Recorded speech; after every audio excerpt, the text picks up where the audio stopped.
skenario ini realistis dan apa dampaknya bagi legitimasi pemerintahan Zelensky di dalam negeri itu sendiri? Sebetulnya sudah diisyaratkan Trump waktu dimarah-marahin di Gedung Putih itu. Kan poinnya adalah apa? You don't have a card. We have the card. Buat Putin jelas Crimea Timur, Crimea Timur diamankan otomatis cawe-cawe NATO kan apa namanya berhenti dengan sendirinya. Pertanyaannya adalah namanya perundingan ya kan. Nah, kalau lihat penyikapan apa namanya Trump ya setelah 5 poin diluncurkan oleh Putin kan dia tidak konklusif.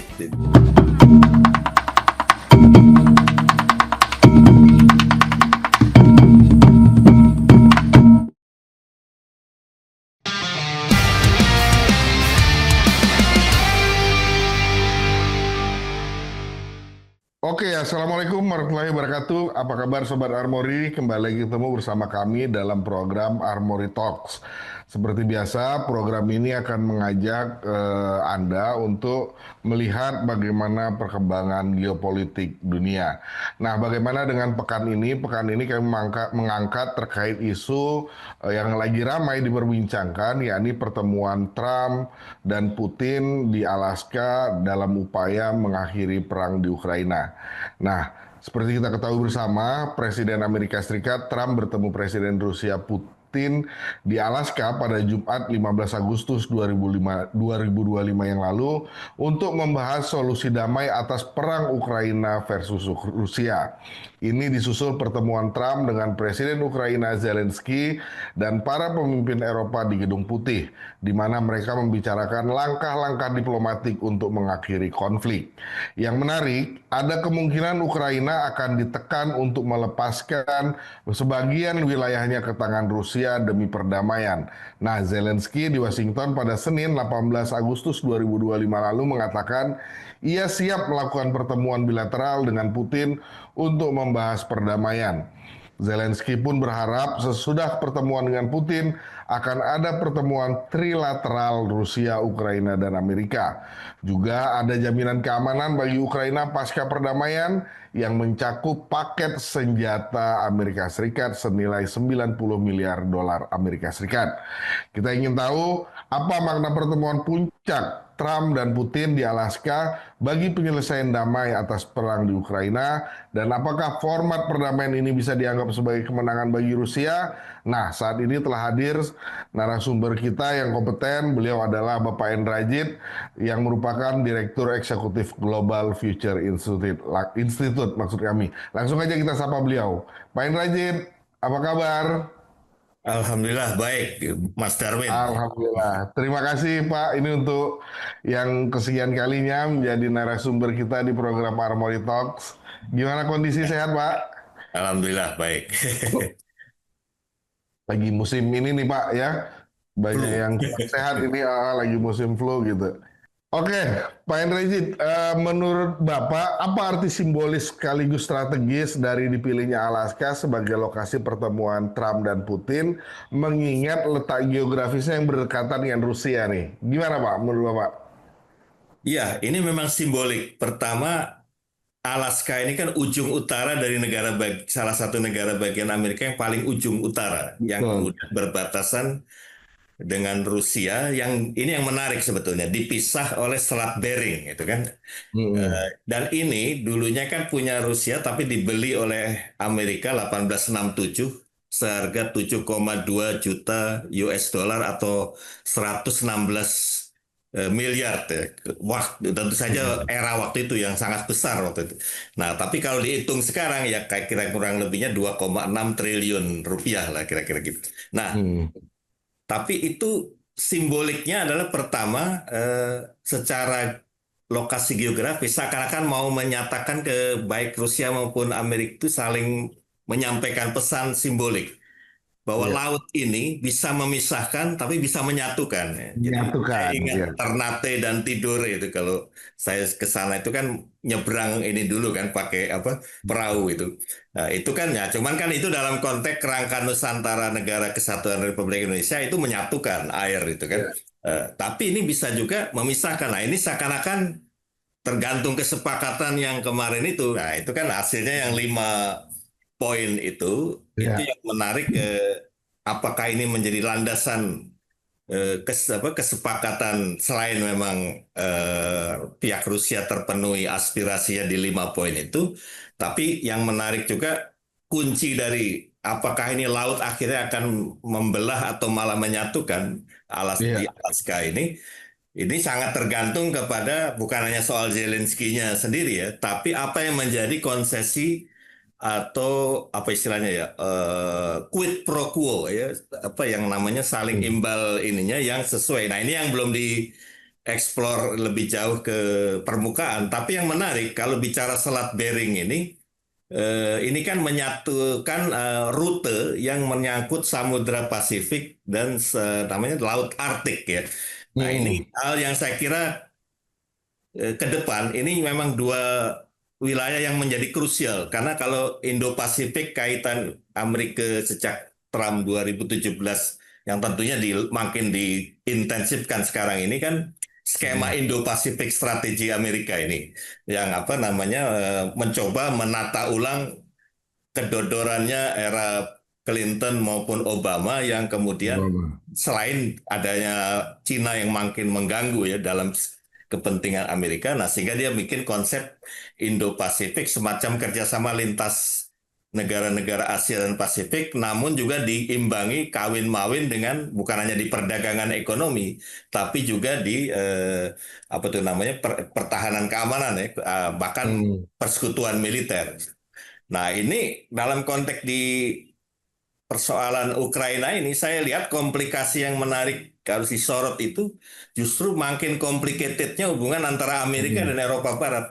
Anda mungkin perhatikan sejak pertemuan Alaska itu berbondong-bondong beberapa pucuk pimpinan negara Eropa Barat kan ke Gedung Putih gitu. Eh, Iya, apalagi betul.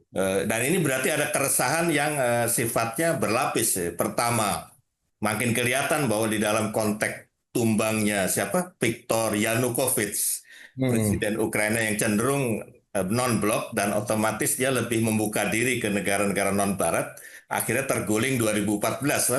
Nah itu saya lihat makin kelihatan memang yang utama ini orderan Eropa Barat sebetulnya. Nah, Iya, iya. Amerika mau nggak mau karena terikat sini ya harus ikut kan. Nah, sisi lain Trump agendanya kelihatannya jadi lain. Nah, ini kan udah makin kelihatan complicated di sini, Pak. Ah, ah. Nah, ini terkait format negosiasi, Pak. Ya, Jadi terlihat pertemuan ini tampak menggeser format negosiasi dari yang multilateral menjadi lebih bilateral ya. atau trilateral antara Amerika, Rusia, dan Ukraina. Kira-kira apa implikasinya bagi tata hubungan internasional dan bagaimana tadi sempat Bapak singgung, kira-kira peran Eropa dalam hal ini, Pak? Silakan, Pak. Ya, kalau Mas Darwin mesti perlu perhatikan betul bagaimana kalau soal pergeseran dari unipolar ke multipolar, otomatis ke Hmm, pendekatan kerjasamanya juga multilateral ya, tidak lagi ya. unilateral seperti yang selama ini polisi dunia Amerika sebagai satu-satunya kutub. Hmm, Ini Putin maupun Jinping tidak dirugikan sama sekali karena mereka justru yang melopori itu sejak Shanghai hmm, Cooperation Organization dibangun antara Rusia Cina yang awalnya mengawal Asia Tengah tapi ya. makin lama makin menjadi benih pergeseran ke multilateral itu ya terutama BRICS ya ada terus Hmm, belum kerjasama ekonomi Eropa Asia yang juga dipromotori oleh Rusia Cina dan sebagainya. ya. Nah, perkembangan-perkembangan yang justru Trump tiba-tiba menggeser itu ke unilateral eh, itu kalau buat Putin tidak masalah karena toh nanti akan dilihat tetap hakikatnya adalah trilateral antara Amerika, Ukraina dan Rusia. Nah, Ya. bagaimana dengan Eropa Barat ya? Kalau Putin akan mikir ya itu urusan dia sama negara-negara Eropa Barat gitu kan. Nah, ini yang Hmm, kegelisahan-kegelisahan Eropa Barat ini berarti setelah ada paling tidak ada satu kekhawatiran kalau ini deal kan selesai itu.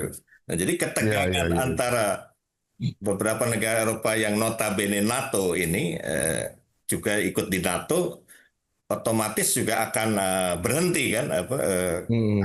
pasti poin Putin akan merujuk kepada dua poin penting. Selain memang NATO nggak boleh jadi halaman Ukraina nggak boleh jadi halaman buat NATO, sebagaimana yang menjadi dasar provokasi perang Ukraina Rusia Hmm. itu bisa dihentikan. Tapi yang lebih penting, Crimea, karena di tekanan poin 5 itu kan ada salah satunya, apapun yang terjadi, Crimea Timur yang udah terintegrasi ke Rusia melalui referendum 2014 nggak boleh diutak-atik. Dan saya kira dari 5 itu sebetulnya yang poin penting buat Rusia itu ya Crimea Timur itu. Eh, Hmm. karena apa? Crimea Timur itu adalah jalur maritim ke Eropa melalui Selat Bosporus, Rusia. Jadi yang relatif bersahabat itu kan Turki, yang boleh bilang Asia kecil ya kalau kita bicara Ya. geografis peta. Nah itu ke Eropa, laut apa Mediterania atau Laut Tengah ini kan. Nah, sementara kalau jalur apa yang satunya lagi melalui Saint Petersburg, nah, itu melalui negara-negara yang agak krusial buat Rusia seperti Baltik, ya kan nggak semuanya dekat sama Rusia, bahkan belakangan banyak yang bermusuhan tuh. Belum ada Hmm. Inggris segala apa Amerika di situ agak agak sulit. Nah, yang betul-betul bebas hambatan itu Vladivostok. Nah, itu jalur Rusia ke Asia Pasifik.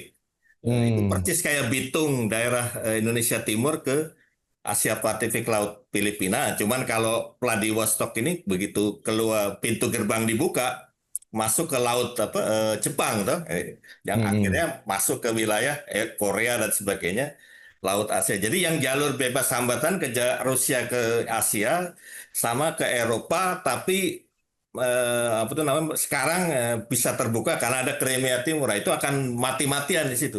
Nah, Ya. perkara NATO ini kan kembangan aja. Ini karena provokasi kemarin Eropa Barat mau masuk ke situ, Hmm. jadi terjadilah krisis Ukraina Rusia itu. Nah, jadi kalau dalam perundingan ini, kalau buat Putin jelas Crimea Timur diamankan, otomatis cawe-cawe NATO kan akan Iya. apa namanya berhenti dengan sendirinya. Pertanyaannya Ya. adalah namanya perundingan ya kan nggak mungkin nggak quid pro quo atau win-win ya. Nah Iya. kalau lihat Betul. penyikapan apa namanya Trump ya setelah 5 poin diluncurkan oleh Putin kan dia tidak konklusif, tidak ada kesimpulan yang bisa diartikan seperti apa sikap dasar Hmm. itu. Nah, berarti kan ada yang cerita yang dibalik eksposur ini yang masih ditunggu. Nah, ini yang saya Betul. bilang tadi kunci inilah hasil ini yang akan membelah atau malah menyatukan yang namanya Selat Bering yang memisahkan Hmm. Alaska yang sekarang milik Amerika dan negara bagian utara Amerika dengan Ya. Rusia gitu. Oke, nah ini berkaitan dengan apa namanya pressure terhadap Ukraina ya Pak, meskipun Ya, tadi udah sempat Pak Hendrajit singgung sedikit gitu ya, ya.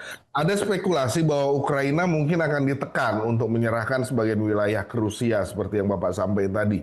Ini judulnya demi perdamaian gitu ya Pak ya. Nah, kira-kira ya. menurut Bapak sejauh mana skenario ini realistis dan apa dampaknya bagi legitimasi pemerintahan Zelensky di dalam negeri itu sendiri? Artinya di Ukraina sendiri gimana nih legitimasi pemerintahan Zelensky gitu. Silakan Pak. Sebetulnya sudah diisyaratkan Trump waktu dimarah-marahin di Gedung Putih itu. Kan poinnya adalah apa? You don't have a card. Ah, We have the card. Tapi kan itu bahasa yang retoris. ya, Oke, yang dimaksud kartu itu kan yang akan punya tema dari bahwa nanti harus perundingan dan dengan Putin dengan Rusia ya dalam hal ini sekarang Alaska Talk itu kan itu ah, kan apa tuh namanya kalau perundingan itu harus ada tema. Kamu nggak punya tema, saya yang punya tema. Nah ini yang tema ini hmm, kan belum muncul ini. Nah kalau ya, saya ya, ya, perhatikan kembali ke lokasi geografis jadi Pak acuan faktualnya ya, bagaimana Selat Bering itu jalur apa tuh namanya ke Samudra Pasifik dan Laut Arktik ya.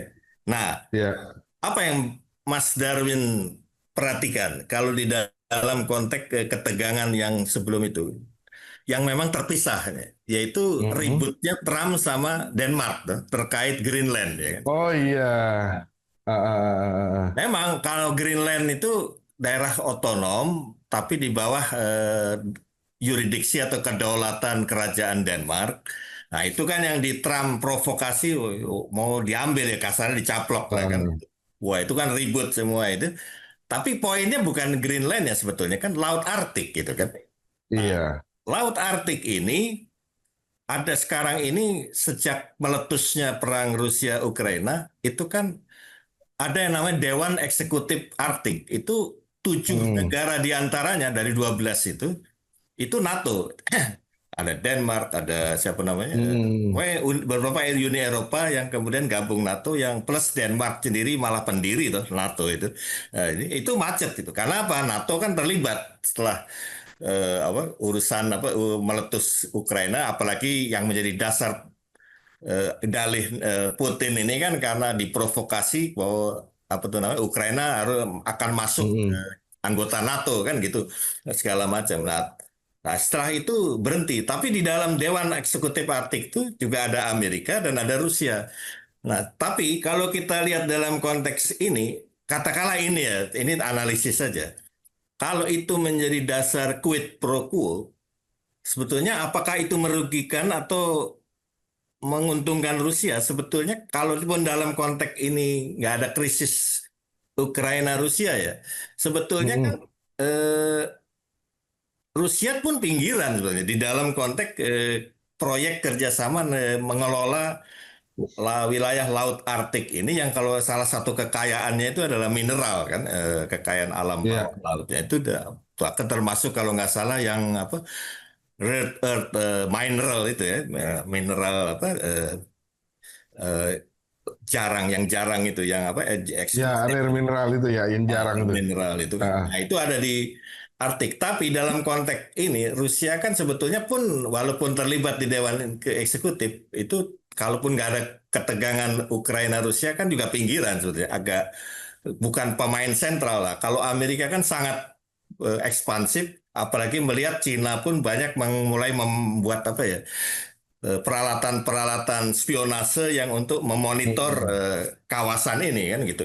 Nah, jadi menjadi satu hurjana. Tapi buat Rusia dia pertama memang pinggiran. Nah, apalagi waktu terjadi meletus Ukraina Rusia yang mau otomatis berhadapan dengan NATO, ya praktis nggak ada Ya. kerja ini apa Dewan ini itu mati mati angin ini sebetulnya.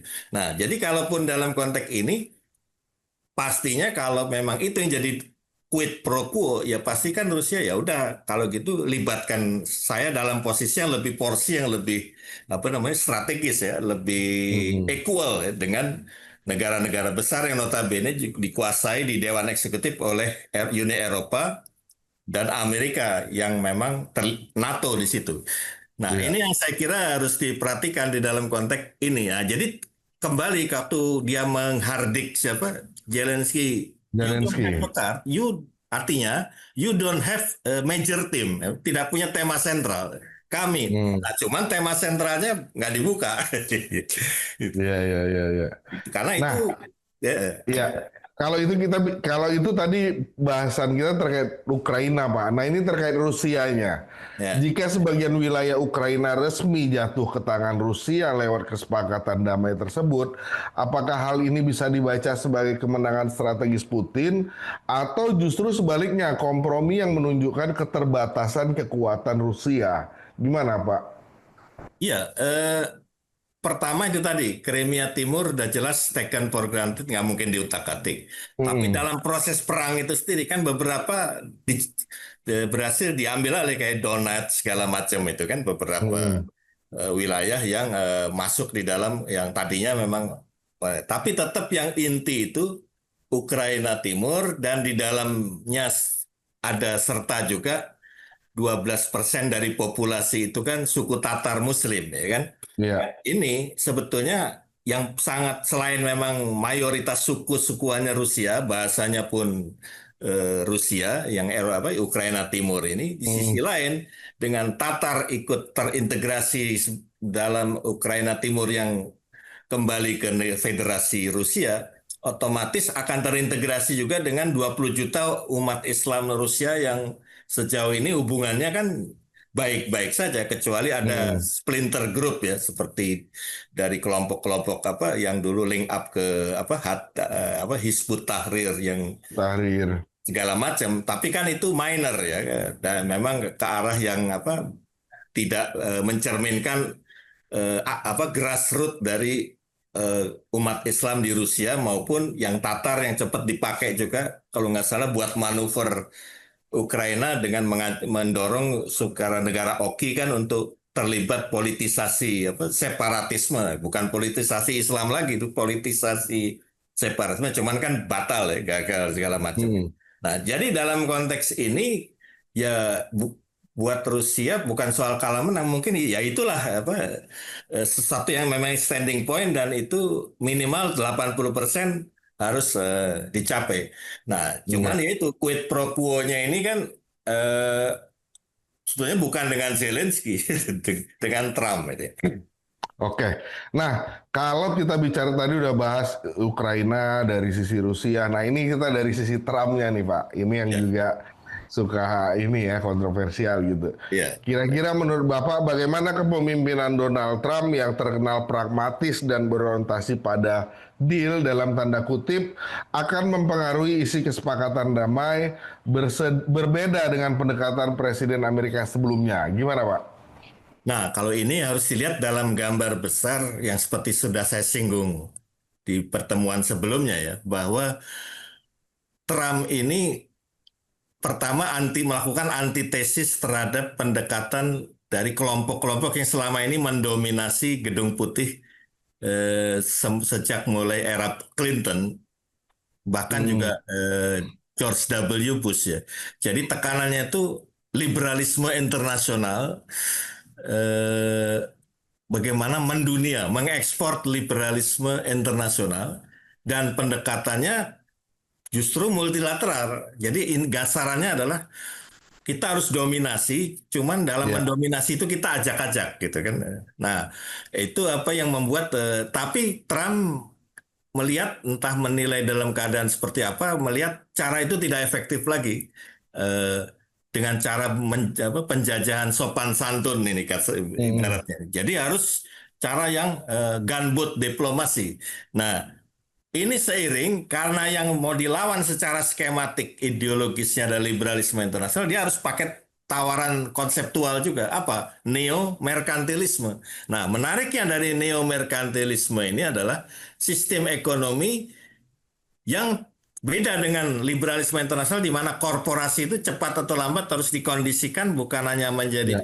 memberi tekanan ke pemerintah ya, bahkan menegara dia dalam pengertian duduk pemain-pemain kunci di eksekutif, di Kongres atau di bahkan di apa namanya Mahkamah Agung kalau perlu ya pelaksana yudikatif. Nah, itu dikembangkan ke arah model liberalisme internasional. Nah, tapi merkantilisme itu negara yang pegang, tapi tidak dalam skema sosialisme yang kita kenal bahwa sebagai fungsi sosial yang membela yang lemah dalam persaingan dengan yang kuat, jaminan sosial atau memberi subsidi kepada sektor-sektor yang hajat hidup rakyat ya seperti kesehatan, pendidikan, lalu apa public service, layanan sosial, nah, itu bukan itu merkantilisme di mana negara itu pemain sentral, tapi untuk kejayaan imperium gitu.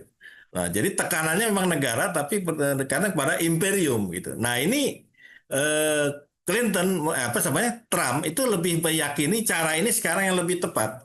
Nah, walaupun ini sifatnya defensif, karena melihat apa namanya, makin complicatednya pendekatan multilateral yang tadinya Amerika jagoan satu-satunya sekarang harus berbagi, dia merasa defensif yang paling tepat pakai cara itu. Nah, problemnya adalah yang tidak disangka bahwa Cina dan Rusia ini kan walaupun basicnya sosialisme, state juga gitu.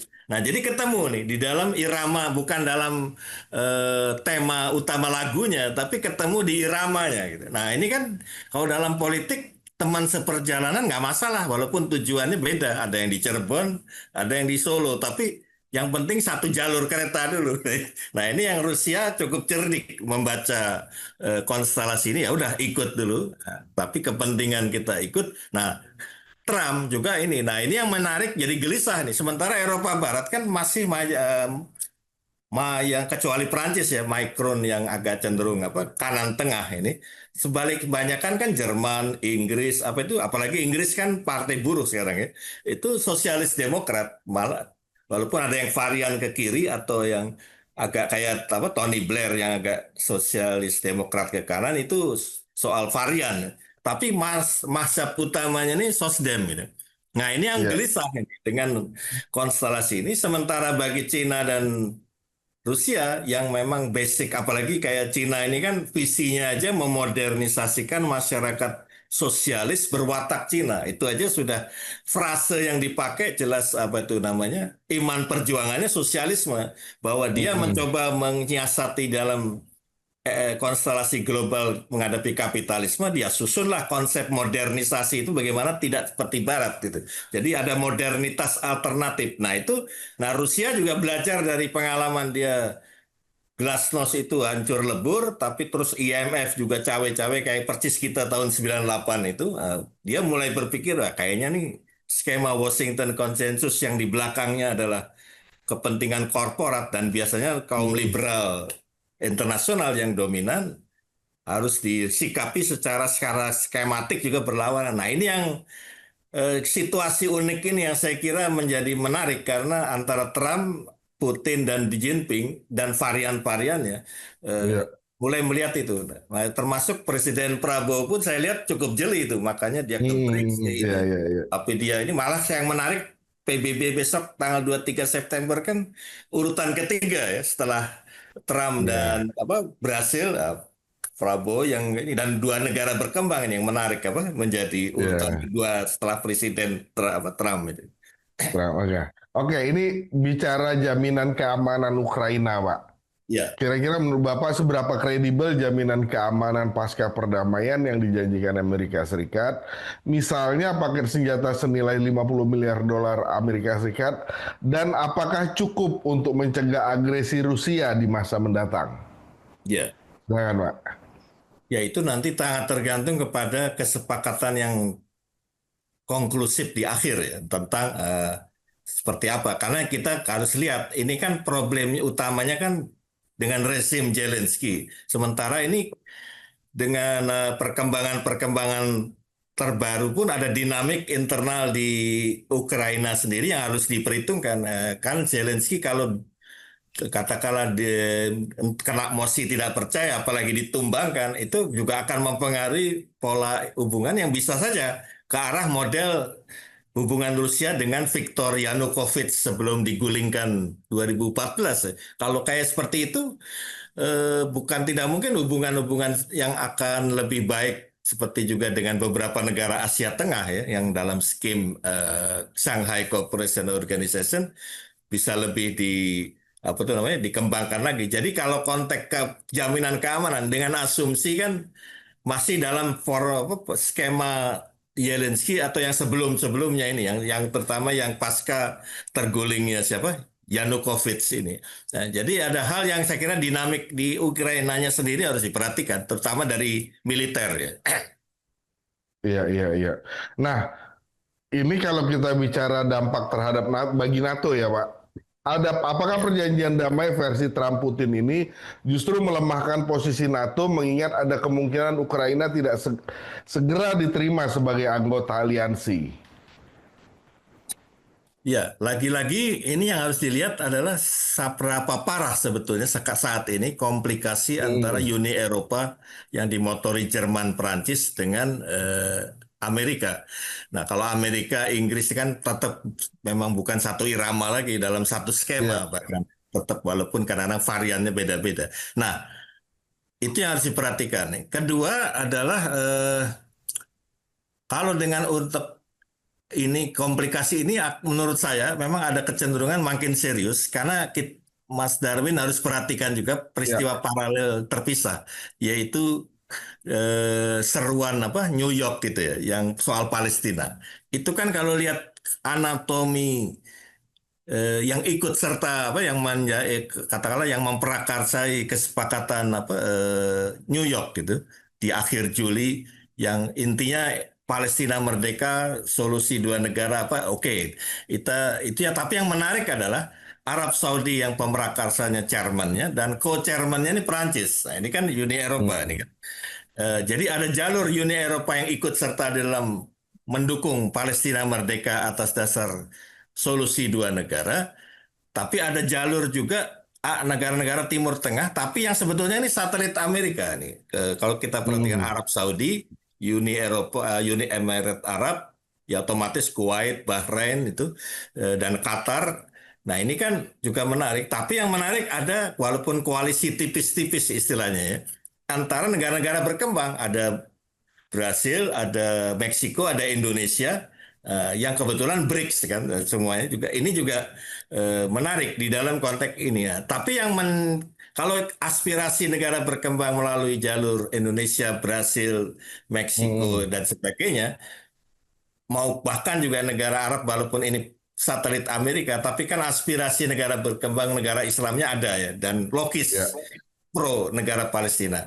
Tapi yang menarik, Eropa cawe-cawe juga nih dalam Uni Eropa. Makanya menarik kalau dalam hasil apa joint statementnya itu antara yang dukungan utamanya Palestina merdeka, tapi juga menyudutkan Hamas supaya melucuti senjata. Ini agak apa sebenarnya paradoks ya, kontradiktif. Tapi Hmm. ya itu gambaran bagaimana kesepakatannya itu memang gaduh-gaduh dan memang abu-abu. Nah, cuman makanya kalau di beberapa forum ketika membahas soal New York ini, saya ditanya misalnya gimana prospeknya, ya paling tidak ini langkah awal untuk kalau saya menganaloginya kayak Rum Royen dulu waktu Nah, Royan. pemerintahan kita ditangkepin semua, Bung Karno di Bung Hatta, Hasahrir dibuang ke apa? Ada yang ke Prapat di Sumatera segala macam. Hmm. Tapi akhirnya karena serangan Pak Harto itu ternyata masih eksis, jadi akhirnya dibikin status quo apa namanya perundingan mengarah ke perundingan sungguhnya yaitu KMB. Nah ini saya kira sama ini. Jadi kalau dia jeli, soalnya ada terpecah yang nggak melihat konstelasi komplikasi negara global ini. Kebanyakan wah kok Hmm. begitu keputusannya itu kan kompromis, apalagi yang kemudian disoalin menyudutkan Hamas segala macam kan. Padahal itu Ya. kalau sekarang nggak usah khawatir, itu KMB itu anggap aja KMB goalnya, tapi kan rombroin dulu. Misalnya kesepakatan para pemimpin kita, pemimpin nasional harus dibebaskan lagi. Kembali pusat kekuasaan di Hmm. Jogja. Pemerintahan harus utuh lagi. Nah, baru perundingan KMB. Nah, ini saya kira sama. Nah, tapi kan ini sebetulnya pinter-pinter dari negara-negara Arab sendiri, termasuk Palestina kan. Ya. Nah, tapi lepas soal itu, saya lihat kenapa bisa seperti itu. Ini kan sebenarnya menguntungkan buat negara berkembang terkait Palestina, bahwa berarti Amerika dan Uni Eropa ini yang seperti saya analogikan dulu kayak suami istri yang sebetulnya teknis sudah cerai, cuman karena Hmm. belum diurus legalnya masih satep gitu. Nah Iya, makanya iya, banyak iya. kontradiksi-kontradiksi kayak gini, termasuk yang tiba-tiba keputusan Alaska ini pada berbondong-bondong ke Gedung Putih Hmm. menanyakan apa, ibaratnya kok kita ditinggal ini kan gitu. Iya, iya, iya, iya, iya, iya. Nah, ini bicara implikasi global, Pak. Meskipun tadi udah di Pak Enrajit singgung sedikit gitu ya. Apakah kesepakatan damai yang dihasilkan bisa menjadi presiden bagi konflik lainnya, misalnya Taiwan Cina atau konflik-konflik di Timur Tengah, atau justru memperkuat norma politik kekuatan dalam tanda kutip di atas hukum internasional? Gimana, Pak? Iya, itu mungkin kalau secara langsung tidak cuman bisa mengilhami ya kesepakatan. Kalau ini nanti arahnya ke win-win solution. Pertama, Hmm. kalau yang menyangkut Cina Taiwan ini harus dilihat gambaran besarnya kan pertarungan Cina Amerika di dalam konsep antara skema obor atau BRI ini Belt Road Initiative yang kemudian Hmm. dikonter oleh skema Indo-Pacific US Strategy kan. Nah, itu Iya. sarung. Nah, di dalam pertarungan ini memang perairan apa laut ini menjadi strategis selain Selat Taiwan juga Semenanjung Korea dan juga Laut Cina Selatan gitu. Nah, ini yang menjadi krusial ketika makin menegang antara Republik Rakyat Cina dengan Taiwan. Nah, Kalau konteks itu mau bisa pertanyaan Mas Darwin tadi, apakah ini bisa menjadi role model juga kalau memang Mm-mm. nanti mengarah ke success story, ya itu kembali ke dalam kesepakatan itu apakah masih di dalam frame yang menyendasari exposure dari Alaska Dialogue ini atau beda lagi temanya kan beda sentral. Nah, kalau dengan ini kan urusan Rusia dengan Eropa. Nah, sementara kalau di Asia Pasifik itu bukan Rusia, pemain sentralnya Cina gitu. Nah, Mm-mm. apakah bisa akan quid pro quo antara Cina dan Amerika terkait soal Laut Cina Selatan, soal Selat Taiwan dan juga Semenanjung Korea? Ya itu memang menjadi satu skenario yang menarik juga untuk dicermati ya. Karena kalau kita lihat urusan Rusia Cina di Asia ini menarik karena waktu dulu Vietnam Kamboja Iya. konflik, terutama waktu sudah sama-sama menang sebetulnya mengusir Amerika, tapi yang kemudian terjadi kan Pol Pot mengganyang menguasa ya zolim lah ya, tiba-tiba di Mm. kudeta oleh siapa namanya Heng Samrin. Nah itu memang didukung oleh Rusia. Sementara Rusia jelas-jelas waktu itu en blok ke Vietnam, walaupun yang ngerjain ini kan Vietnam ya waktu penggulingan siapa namanya Pol Pot yang dianggap sangat kejam. Iya. Nah, setelah itu kesepakatan damai tercapai dalam konteks Kamboja itu dengan Kamboja, Vietnam, dan tentunya juga dengan Cina itu ada kesepakatan yang ada yang mengkaji itu saya lupa itu tapi dulu mahasiswa saya juga itu Mm. menangkap ada deal yang bahwa kalau Asia Pasifik pokoknya Cina lah motor ininya ya. Walaupun nanti tetap dalam kerangka persaliansi strategis Rusia Cina. Tapi kalau di Eropa bahkan Timur Tengah itu Rusia gitu. Nah, ini yang saya Mm. kira kalau pertanyaan Mas Darwin bagaimana ini konteksnya kalau ke Asia? Nah, ini dengan Cina ini karena Mm. bagaimana role model itu Iya. menjadi relevan gitu. Nah, tapi kalau Timur Tengah saya kira Rusia masih tetap lagi ini ada persoalan di Suriah ya kan walaupun sudah tumbang apa namanya Bashar al-Assad tapi kan ada persoalan yang juga krusial dan menyangkut bukan Islamnya tapi kesukuan dan terkait daerah ya kayak daerah Suriah Utara karena ada melibatkan suku-suku Kurdi, Turki sama Azerbaijan itu kan Azerbaijan. Mm. dan itu juga krusial di dalam konteks. Nah itu Rusia kan terlibat di dalam mau tidak mau harus diikutkan di dalam konteks itu apalagi kalau nanti menyangkut persoalan Palestina ini ya yang menjadi Iya. strategis.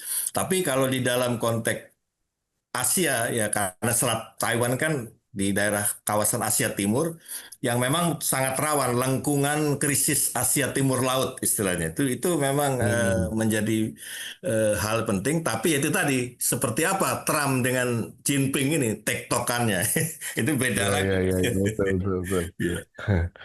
Oke, Pak, ini kita masuk ke pertanyaan terakhir. Ini bicara jangka panjang ya, long term-nya, Ya. prospeknya bagaimana gitu. Jika pertemuan ini menghasilkan kesepakatan damai, apakah yang lebih mungkin terjadi antara stabilitas jangka panjang di Eropa Timur atau sekadar dalam tanda kutip gencatan senjata sementara yang bisa pecah kembali beberapa tahun ke depan? Gimana menurut Bapak? Kalau ini di dalam lingkup yang kita persempit kembali ke persoalan bukan hanya Amerika dengan Uni Eropa, tapi dengan Eropa keseluruhannya, memang harus Hmm, dilihat juga persoalan yang bikin krusial di NATO dengan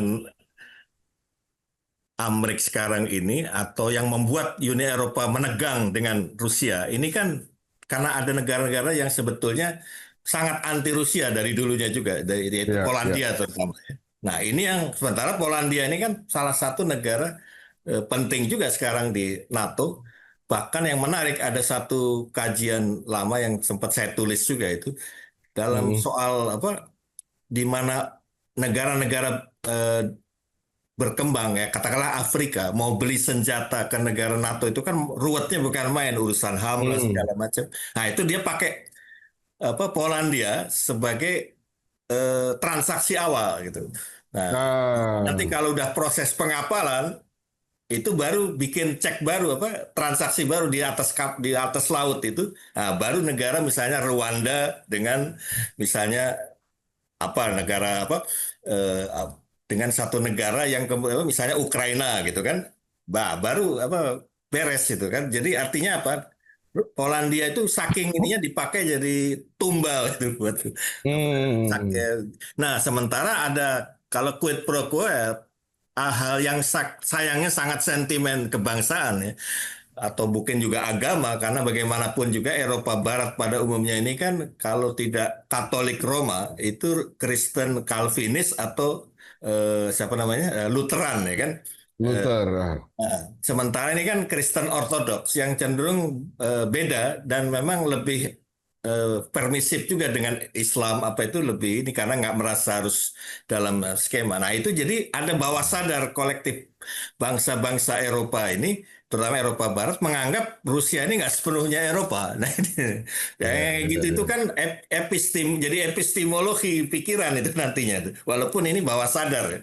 Nah itu hal-hal ini yang sebenarnya menjadi krusial ke depan ketika hal-hal yang seharusnya hal yang nggak terlalu strategis bisa jadi kayak masalah besar itu. Nah ini yang saya kira harus dicermati juga yang seperti ini nih.